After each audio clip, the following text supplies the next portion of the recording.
Do you not know? Have you not heard? The Lord is the everlasting God, the creator of the ends of the earth, and he will not grow tired or weary, and his understanding no one can fathom. He gives strength to the weary and increases the power of the weak. Amen. Kaya po ngayon, He deserves. Lord, deserve ni Lord ang lahat ng papuri at papasalamat and ng worship. So, awitan po natin ang ating Panginoon. Hinaayayahan ko po kayong tumayo. Atin pong awitin, Everlasting God. Hallelujah!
Hindi ka napapagod na samahan kami.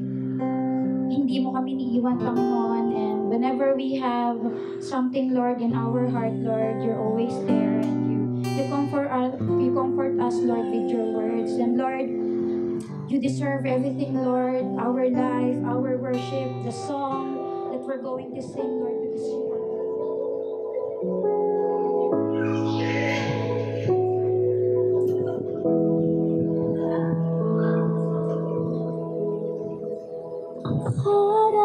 in your presence.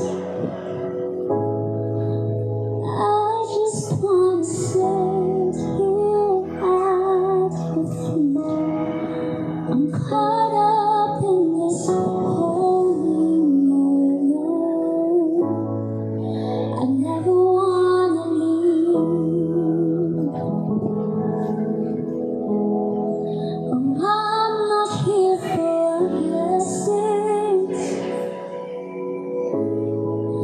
Jesus, you don't owe me anything more than anything that you can do. I just want you.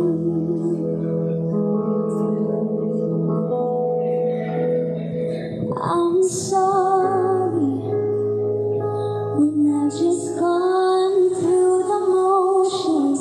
I'm sorry when I just sang another song.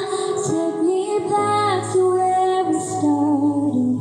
I open up my heart to you.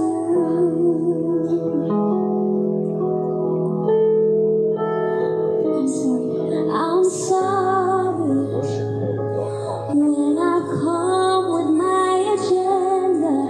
I'm sorry when I forgot that you're enough. Take me back to where we started. I open up my heart to you. I'm caught up in your presence. I just want to sit here. I just want to sit here at your feet.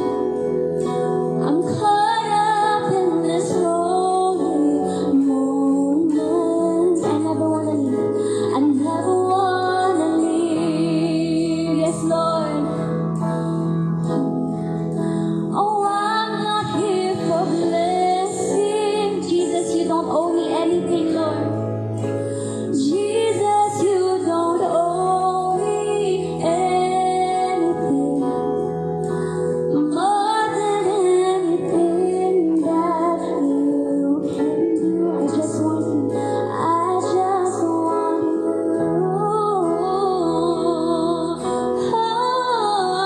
I just want you. Nothing else. Nothing else. Nothing else. Nothing else will do. I just want you. Nothing else. Nothing else. Nothing else. Nothing else will do. I just want nothing else. Nothing else. Nothing else. Nothing else. Nothing else will do. I just want you. I just want you. Nothing else. Nothing else. No, nothing else. Nothing else. Nothing else will do. I just want you. Nothing else. Nothing else. Oh, nothing else will do. I just want you. Nothing else. Nothing else. Nothing else will do. I just want you.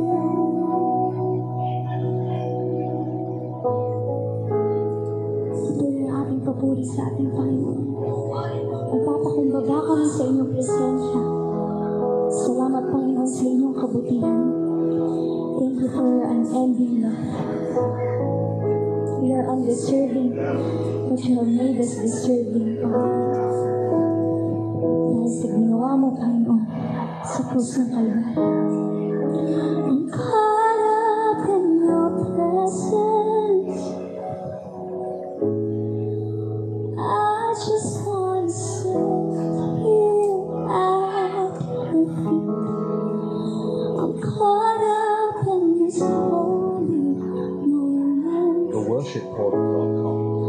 I never wanna leave. Oh, I'm not here for blessings. Panginoon, wala kang utang sa amin. Jesus, you don't owe me anything more than anything that you can do for me. I just want you. Tunay nga, O Diyos, Ika'y aming dinadakila sa gabing ito. Salamat nga po sa iyong kabutihan.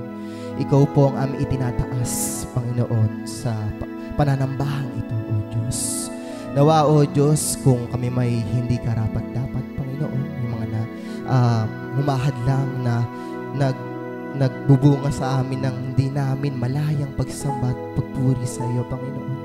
Nawa, O Diyos, pakalinisin mo kami, Panginoon. Hayaan mo, Panginoon, na makakilos ang iyong banal na Espiritu sa aming mga buhay. Maging dumaloy sa amin ito, ikaw ang aming maranasan, Panginoon.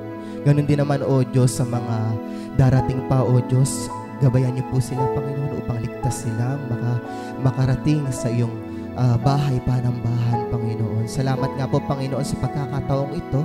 Naririto kami, Panginoon, upang magpuri at sumamba sa iyo. Salamat sa iyong kabutihan. Ikaw ang Diyos na hindi nagbabago noon, ngayon, at magpakailanpaman. Salamat nga po sa iyong salita sa amin, Panginoon, na angkla ng aming pananampalataya, O Diyos. Tunay nga, O Diyos, sa iyo kami nagtitiwala ng lubusan. Ikaw ang aming sandigan, Panginoon. Kaya nga, Panginoon, nawa ikaw ang aming maitaas sa gabing ito. Panginoon, hayaan mo po, Panginoon, na kami ay iyong katagpuin ng aming mga puso, Panginoon. Mahayag ang iyong mga salita sa amin, Panginoon. Salamat, Panginoon, at ikaw ang aming tinataas sa iyo, ang pinakamataas na papuri at pagsamba. Ito pong aming dalangin sa makapangyarihang pangalan ni Jesus. Amen.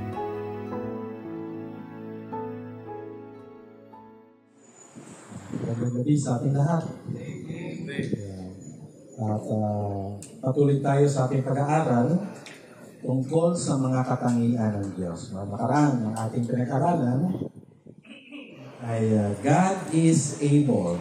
God is able. But this time, pag-aaralan natin, the Lord is peace. O sa iba pa, sabi gano'n, Jehovah Shalom. Is Yahweh Shalom. Okay? Alam niyo po, ang ating common response every time we face uncertainties, threat, or harm is fear. Tama po ba? Walang tao na hindi natatakot. Okay? Walang tao na may absence of fear. Meron kasi siguro mga bagay na hindi ka natatakutan, pero may bagay kang natatakutan. No? May mga pinala ko na matatapang, pero pagdating sa syringe, no, sa injection, ay natatakot. Okay? So, is fear considered a sin? Ang pagkatakot ba ay kasalanan? Of course, fear is not a sin because it is a normal feeling. Tama po ba?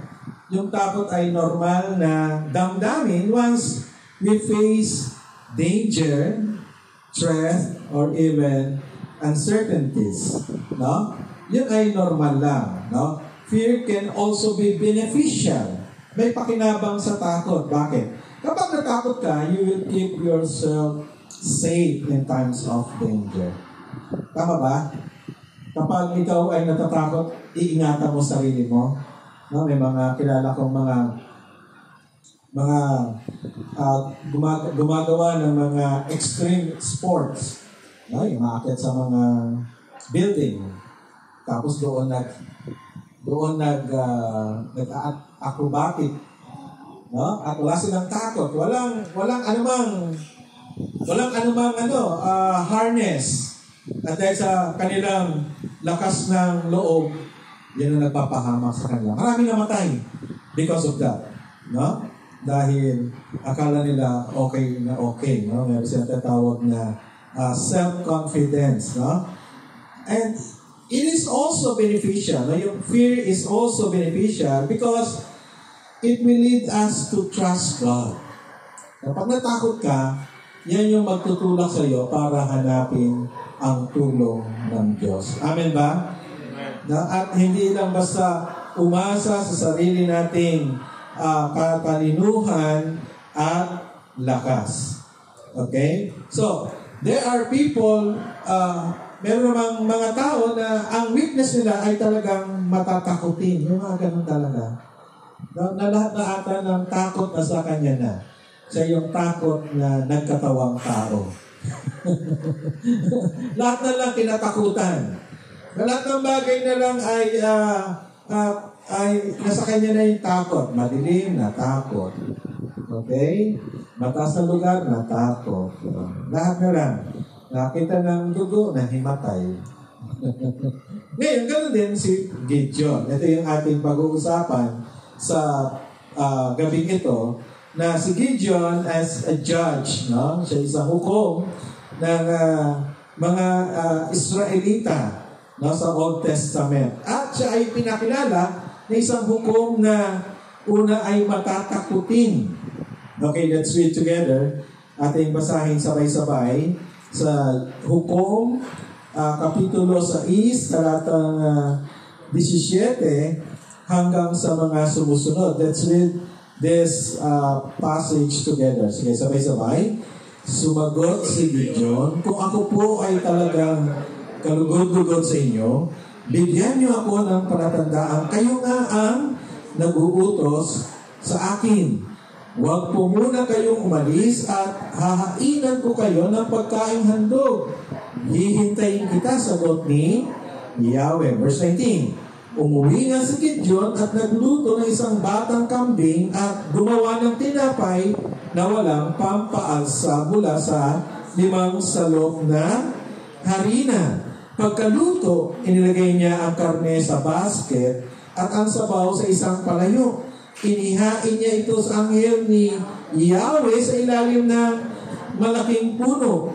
Sinabi sa kanya ng anghel, ipatong mo sa malaking batong ito ang karne at ang tinapay. Pagkatapos buhusan mo ng sabaw, iyon nga ang ginawa ni Gideon.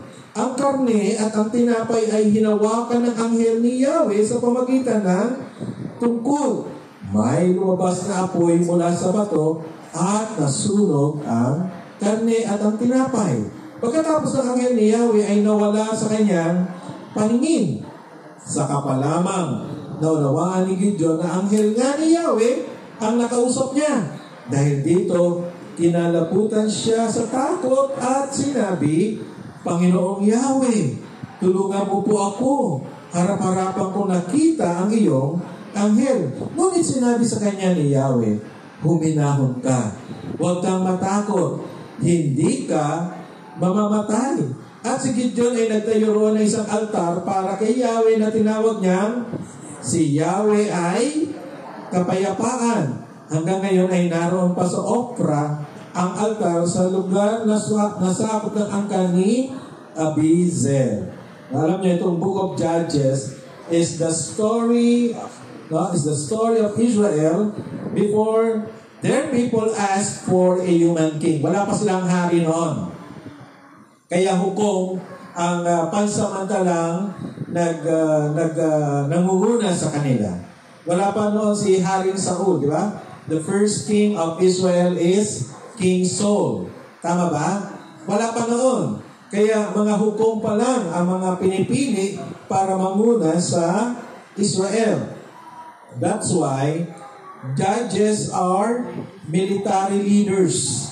Na ito mga hukom na ito, mga military leaders, para sila mga general. Okay? So, pag pinili ka sa Israel bilang judge, ikaw ay tatayo bilang military leader. Okay? At sila pinipili ni Yahweh para tulungan ang Israel sa kapahamakan. Okay? At ang Book of Judges is also the story of obedience and disobedience of His people. Para siyang roller coaster. Minsan, ang high nila. Sumusunod sila kay Yahweh, ang high nila. Susuway sila kay Yahweh, babagsak na naman. Susunod na naman sila. Susuway na naman. Para silang roller coaster. Okay? At yun ang nangyari sa Israel dito sa Book of Judges. Kapag sila'y sumuway, merong oppression by pagan people. Pag sila'y sumunod, sila ay binibigyan ng hukom para sila'y iligtas. Alam niyo, nangyayari din yan sa buhay natin, di po ba? Pag tayo sumusuway sa Kanya, ano nangyayari? Lahat ng bagay, palpak, no? Kapag ikaw ay hindi sumusunod sa Kanya, palpak. Pero kapag lumalakad ka sa maayos, may pabor ang Diyos. Di ba? Tingnan mo nga katabi mo, ano ka ba ngayon? Ups or down? Up or down? Ha? Ano ka ba ngayon? Ha? Yun ang nangyari sa Israel. Kaya basahin natin yung Judge 6 verse 1. Let's read together. Muling gumawa ng kasamaan laban kay Yahweh ang mga Israelita, kaya sila'y hinayaan niyang masakop ng mga Midianita sa loob ng 7 taon. Sa verse 6, sabay-sabay. Walang magawa ang mga Israelita, kaya humingi sila ng tulong kay Yahweh. Verse 7, nang marinig ni Yahweh ang pagdaing ng mga Israelita dahil sa pagpapahirap ng mga Midianita, sino ang sagot? Si Gideon ang sagot sa kanilang panalangin. Diba? Alam nyo, ito lang ang pwede nating panghawakan sa ating Diyos. Kapag tayo nagkasala at lumapit sa Kanya, tatanggapin pa rin niya tayo. Amen po ba? Amen. Hindi siya nagsasawa sa pagtanggap. Diba? Makakapal na ang mukha ng mga anak niya, no? Nagagawa na naman kasalanan. Magsisisi na naman. Babalik na naman. Tatanggapin pa rin siya ng Diyos. Grabe yung Diyos sa iyo. Tingnan mo yung katabi mo. Hindi nakatanggap-tanggap, pero di ba? Tinatanggap pa rin ng Diyos. Ikaw ayaw mo tanggapin. Ang Diyos na, tinatanggap siya. Di ba? Walang sawa ang Diyos. Di ba? Ang tawag nga, He's God of many chances. Siya Diyos na maraming pagkakataon. Amen po ba? Grabe ang biyaya ng Diyos. Grabe ang mercy ng Diyos. Verse 11 said, dumating sa Opra ang anghel ni Yahweh at naupo sa ilalim ng malaking puno na pag-aari ni Joas na buhat sa angkan ni Abizer. No? Ito si Gideon. Si Gideon, anak ni Joas, ay kasalukuyang gumigiiklo ng trigo sa pisaan ng ubas. Okay? Tapos sabi doon, patago ang kanyang pag-giik upang hindi siya makita ng mga Midianita. Pray, no? Pray yung mga Israelita dahil pinapahirapan sila ng Midianita. No, niligtas mo kami sa mga Midianita. And then the Lord said, okay, ito ang sagot ko sa inyo. Isang leader, isang military leader, ang pangalan Gideon. Tapos biglang lumabas, Gideon. Nandun na sa ilalim, nagtatago dahil takot na takot. Nakatuwa, right? So strange. Di ba? Ang sagot sa magliligtas sa isang bansa, isang taong takot na takot. Grabe, no? Kakaiba kung tugon ng Lord. Bakit? Kasi nga po, number 1, God is faithful to His people. Hindi si Gideon ang magliligtas. Hello? Si Gideon, instrumento. Tama po ba? May mga kasama tayo dito nag-aaral sa Bible School. Pagka-graduate nila at pupunta sila sa kanilang panibagong assignment, dapat hindi ganito ang damdamin. May BPH ako. Pagdating ko dyan, ako ang sagot sa church na yan. Hindi ganun. Hello? Tama ba? Pagdating mo doon, ito ang iyong damdamin. Ako yung kasangkapan lang ng Diyos. Ako ay instrumento lang ng Diyos. Di po ba? Dito, si Gideon, hindi siya bida. Pinakita nga na siya yung mahina. Pero bakit siyang ginamit ng Lord? Kasi hindi nga siya, kundi ang Diyos na matapat sa kanyang mga tao. No? He is faithful to the Old Testament Israel, and He is also faithful to the New Testament Israel. Sino yun? Sasabihin mo, ikaw yun. Tayo yun. Ang Diyos ay tapat sa atin. Amen po ba?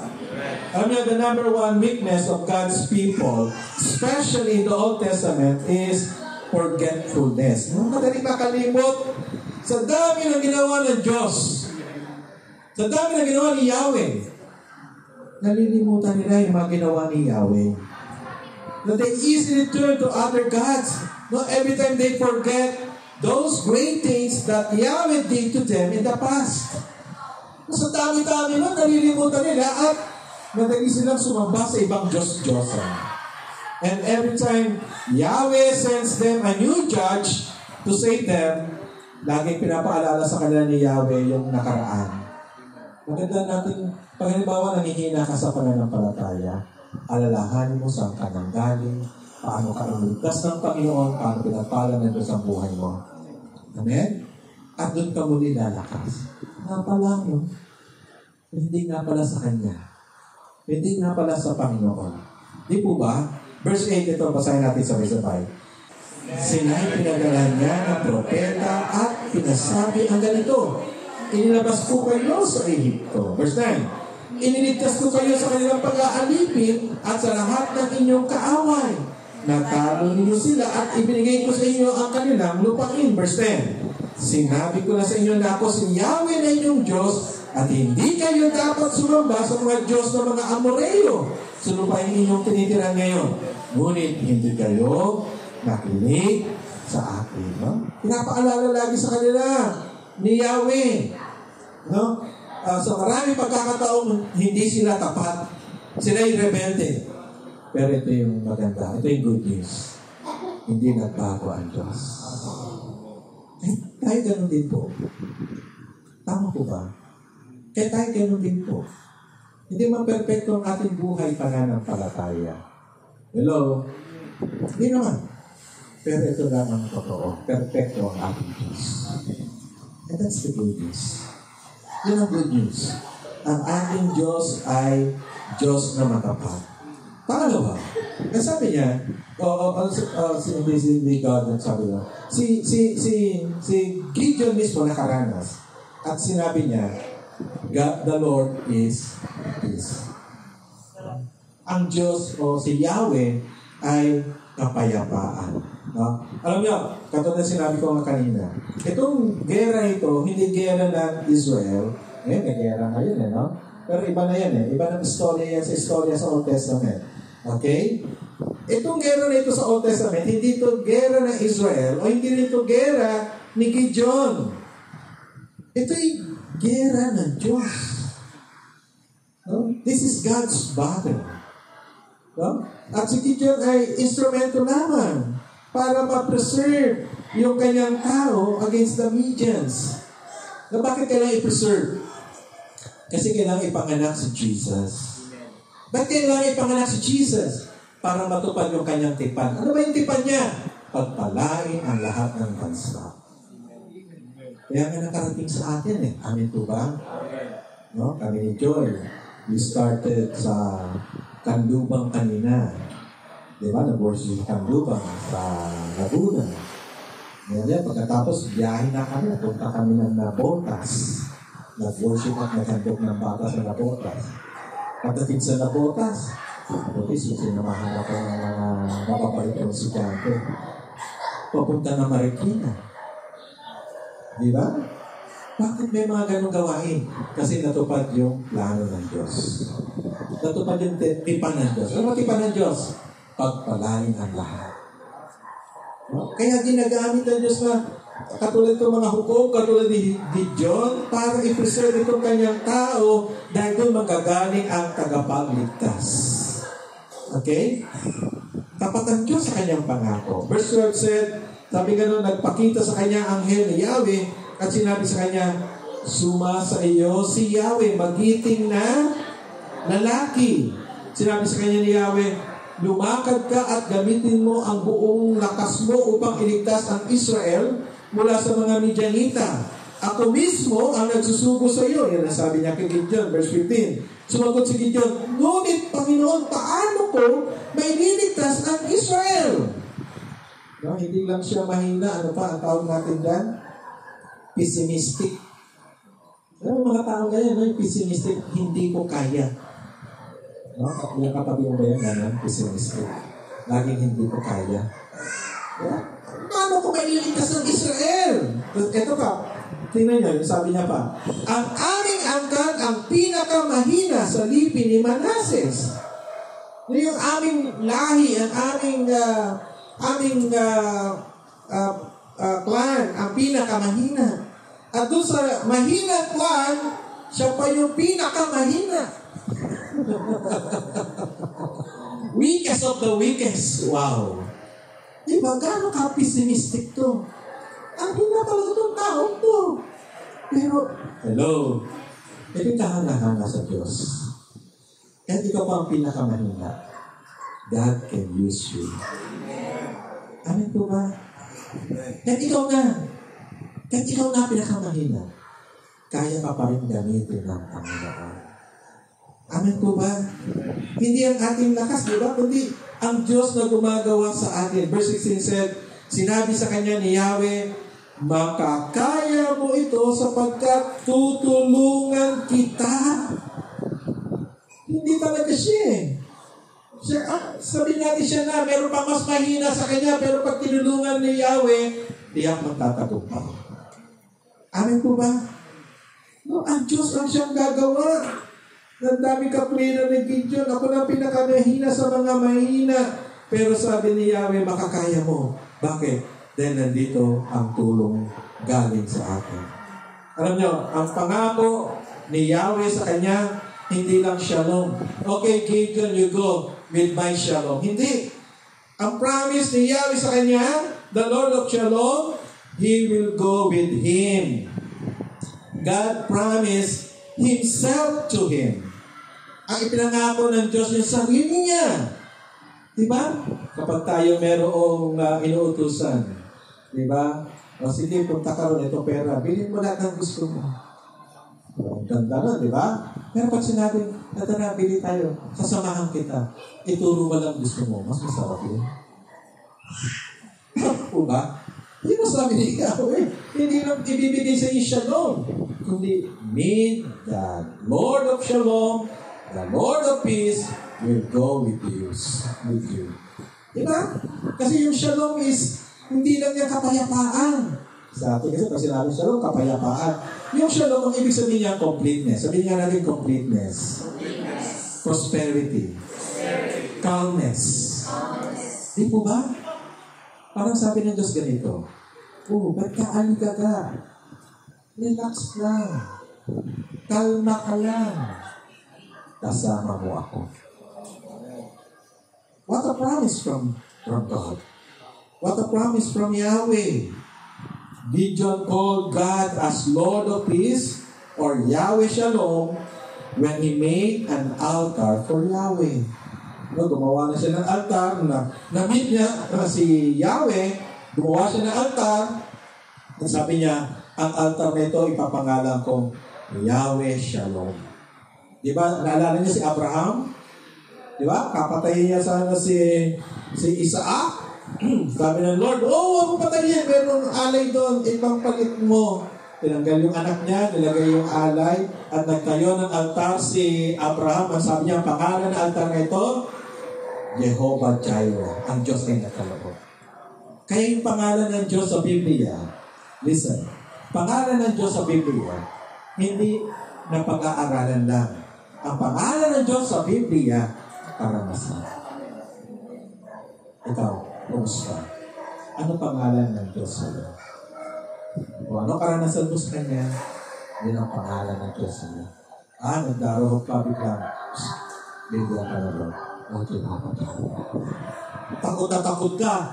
Biglang, tinulungan ka na doon. Jehovah Shalom. Nagkasakit ka. Diba? So, kasi, mararanasan mo siya yung Diyos na tagapagpagaling. Amen po ba? Di po ba? At yun ang nangyari kay Gideon. Yan sabi niya sa verse 24. Sabay-sabay ulit. Verse 24. Sabay-sabay. At si Gideon ay nagtayo roon ng isang altar para kay Yahweh na tinawag niya. Si Yahweh ay kapayapaan. At dahil doon, pangatlo, God can make the fearful courageous. Walang posible sa Diyos. Parang mga katabi mo, duwag ka ba? Ano siya? Duwag ka ba? But you know, kahit ikaw na pinakatakot, pwede kang bigyan ng tapang ng Diyos. Amen? Verse 11. Sige, sabay-sabay tayo. Verse 11. Dumating sa opera ang anghel ni Yahweh at naupo sa ilalim ng malaking puno na pag-aari ni Joas na buhat sa angkan ni Abizer. Si Gideon na anak ni Joas ay kasalukuyang gumigito ng trigo sa pisa ng ubas. Patago ang kanyang pag-iig upang hindi siya makita ng mga Midianita. No? Strange talaga, no? Ipinakilala yung bida, ipinakilala yung magliligtas, pero doon, nagtatago. Di ba? Makaiba, di ba? O, ito ang inyong, ito yung military leader, ito yung general na ibibigay ko sa inyo. Tapos biglang ipinakita, nandun sa ilalim ng nagtatago. Ako natakot. Yung mga Israelita, kumakawat ng ulo. Ito pala yung tatanggol sa amin. Pero hindi na alam, hindi si Gideon, kundi ang Diyos. Gideon was introduced not as a courageous, strong warrior, but a man full of fear. But he became courageous when he encountered the Lord. Alam nyo, sino mang nakakatagpo ang Diyos, nagkakaroon ng totoong transformation. Amen po ba?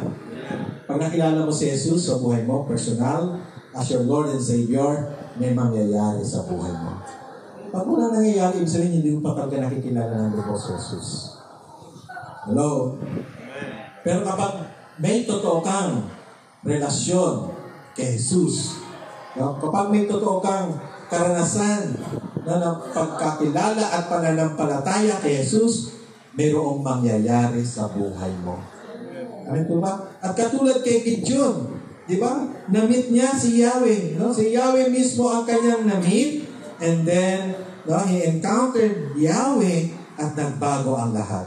Verse 19 said, umuwi nga si Gideon at nagluto ng isang batang kambing at gumawa ng tinapay na walang papaalsa mula sa 5 salop na harina. Pagkaluto, nilagay niya ang karne sa basket at ang sabaw sa isang kalayok. Inihain niya ito sa anghel ni Yahweh sa ilalim ng malaking puno. Verse 20, sinabi niya sa kanya ng anghel, ipatong mo sa malaking batong ito ang karne at ang tinapay. Pagkatapos buhusan mo ng sabaw, iyon nga ang ginawa ni Gideon. Ang karne at ang tinapay, hinawakan ng anghel ni Yahweh sa pamagitan ng tungkod. May lumabas na apoy mula sa bato at nasunod ang karne at ang tinapay. Pagkatapos ang anghel ni Yahweh ay nawala sa kanyang paningin. Verse 22, saka pa lamang naunawaan ni Gideon na anghel nga ni Yahweh ang nakausap niya. Dahil dito, kinilabutan siya sa takot at sinabi, Panginoong Yahweh, tulungan mo po ako. Harap-harapan kong nakita ang iyong anghel. And then verse 23, ngunit sinabi sa kanya ni Yahweh, buminahon ka, huwag kang matakot, hindi ka mamamatay. No? It was Yahweh. Then si Yahweh yung sabi sa kanya, Gideon, shalom. Gideon, shalom. Diba sarap tumanggap ng greeting na shalom, right? So kapag tumanggap ka ng greeting na shalom, parang yan God bless you. Pero it's more than God bless you. Kasi ibig sabihin ng shalom, completeness, calmness, di ba? Provision, prosperity, kompleto siya. Kompleto. Pero ang nagsabi kay Gideon, hindi ang sino man, kundi si Yahweh. Shalom, Gideon. No, God assured him of all the blessings that he needed. Sinabi ito si Gideon, blessed talaga ito no? So verse 23 sa English, ito basahin natin. But the Lord said to him, peace, shalom, do not be afraid. You are not going to die. Ano sabi ni Yahweh kay Gideon? Shalom. Sarap pakinggan niya, no? Dahil sa Diyos, kalma ka lang. Patikin mo yung katabi mo, sabi mo, kalma ka lang. Sabi mo, shalom. Shalom. Alma. Don't panic. Don't panic. Huwag ka matakot, kasama mo ako. Di ba? Don't panic. Huwag ka mag-panic. Shalom. Okay? Itong personal encounter of Gideon with God gave him courage to face the danger his people is experiencing. Because he know that God will fight for them. Amen po ba? Biglang kumapa. Biglang lumakas ang loob. Biglang, alam niyo, after this story, ang daming napatay nila Gideon. Maliit lang yung kanyang mga kawal, pero ang mga napatay niya, sobrang daming kalaban. Grabe, no? Minsan nga, kakaiba nga no? Yung talagang gumawa ang Diyos sa buhay niya para maipagtanggol ang mga Israelita. Indeed, God works for the fulfillment of His covenant. Ba't ito ginagawa ng Diyos? Para matupad yung kanyang pangako, kanyang tipan sa atin. Ano ba yung tipan niya? Pagpalangin ng lahat ng bansa. Sa pamagitan ng mga individuals like Gideon. Alam niyo, patuloy ang pagtupad ng Diyos sa kanyang pangako. Hindi mahinto rito sa atin yung blessing. Itong blessing ito, matatanggap din ng iba. At may gagamitin din ng Diyos, no? Para makarating yung blessing nito. Itong tipan niya ng pagpapala sa marami. At pwedeng ikaw. Kaya huwag ka matakot. Amen? Kasama ka doon. Amen? Pwede kang gamitin ng Panginoon. Palpak minsan buhay. Napalpak minsan. Pero hindi yung end of your life. Hello? Nagkamali ka? Hindi yung katapusan. Pwede ka pa rin gamitin ng Panginoon. Amen? Kasi hindi naman talaga ikaw. Siya ang gagamit sa iyo. Amen po ba? At gumagamit din siya ng grupo para sa katuparan ng kanyang pangako. Nabuhay ni Gideon, nangyari, natupad ang tipan ng Diyos. Nabuhay ng mga Israelita sa panahon na ito, nangyari, natupad ang tipan ng Diyos. Do not fear. Sabi mo sa katabi mo, do not fear. The Lord is peace. Sabi mo ulit. Do not fear. Yahweh is shalom. Amen? Amen. Ay, hato kaya. Patuloy mag-worship sa Lord. I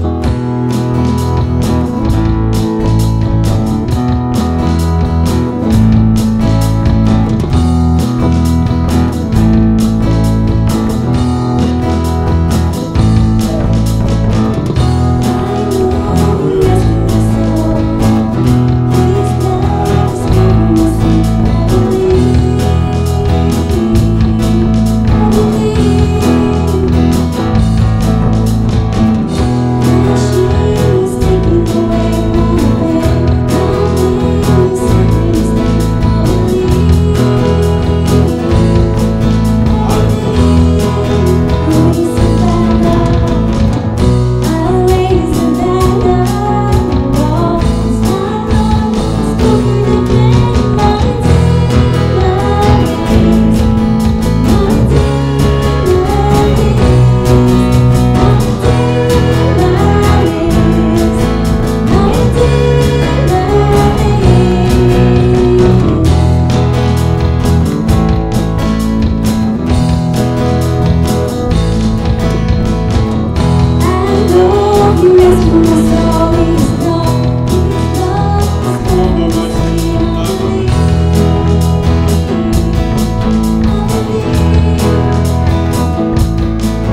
Dakilang Diyos, kami nagpapasalamat sa pagkakataon ito. Na minsan pa, binigyan mo kami ng katiyakan. Tunay ka sa iyong pangako. You are Yahweh, the covenant-keeping God. At kayo laging nariyan sa amin, sa iyong mga anak. Ikaw ang Diyos na tapat, totoo sa iyong mga pangako. Salamat po, Panginoon. Sa pagkakataon ito, meron kang mga anak mo, Diyos, na nais magtalaga ng kanilang buhay sa inyo.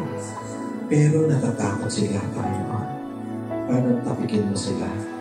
And give your shalom. Give your blessing. And tell them, Lord God, that you will go with them. And you will go before them. Salamat po, Panginoon. Pagpalain mo kami, Panginoon, sa lahat ng bagay na aming kinakaharap. Punuin mo ang puso namin ng katiyakan, ng kapanatagan, ng kapayapaan, sapagkat hindi kami nag-iisa. Kasama namin ang aming Diyos sa battle na ito. Kasama namin ang aming Diyos sa pagsubok na ito. Kasama namin ang aming Diyos sa aming mga tinatahak sa buhay. Ikaw na siya nakakabasa ng aming puso't isipan. Panginoon, saklulungan ka sila. Panginoon, dalangin namin na ikaw ang magpuno ng kanilang puso, ng kanilang isipan, ng katiyakan. Totoo ka sa iyong mga pangako. Panginoon, salamat po. Because you are the Lord of peace. Salamat po. You are Jehovah Shalom. Ang Diyos ang siyang magtatanggol sa amin. God mo yung mayamang pagpapala sa bawat sa amin. Nagawa, tumukin ang kapayapaan ng aming mga puso't isipan dahil sa banal Espiritong nanaan sa amin. Ipagkaloob lahat ng mabubuting bagay na kailangan namin. Huwag mo pagkulangin ang bawat isa, Panginoon. Tanggapin namin ang iyong mayamang pagpapala, O Diyos. Tahayo kami na mararanasan ang iyong kalapitan, ang iyong pamor. Pagtagumpay sa anumang bagay na aming kinakaharap at patuloy na ibalik lahat ng papuri, pagkakila, pagkawalhati sa pangalan ng Ama, ng Anak, at ng Espiritu Santo. Amen. Amen.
Shalom. Shalom.